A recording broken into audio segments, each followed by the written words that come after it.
So may nahapon na din ang part sa namon ginhimo, naga-transplant na kami di sa na part, butangan daw sa pagmamahalang pagtanom kay para buruhay daw ang tinanom namon.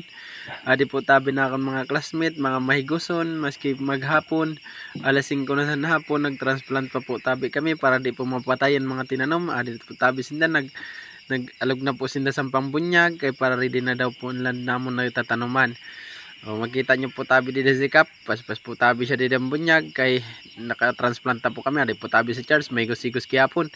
So habang nagadoro-document kita dida kay para po may accomplishment po kita sa ninadlaw naton ginhimo.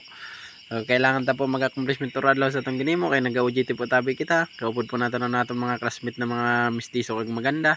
So hindi magaralayuan ang kulay ta kay na minsan sa sobrang init sa adlaw pares na lang kulay namon.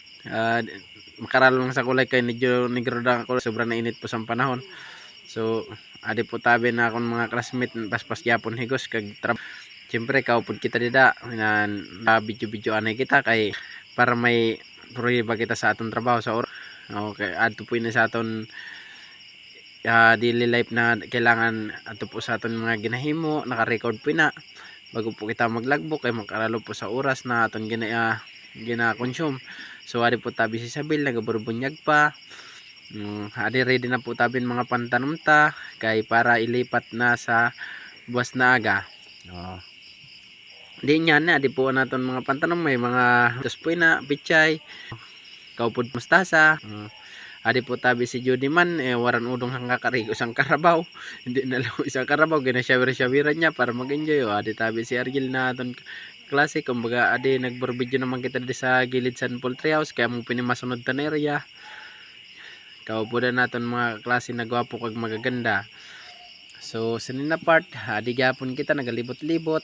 So nagkita-kita dida sa patalibod do adi ang classmate naga-relax sana siya kay dili pa daw medyo mainit pa daw ang panahon kay tadtawd mapala-pala kami sa mga chicken dunk.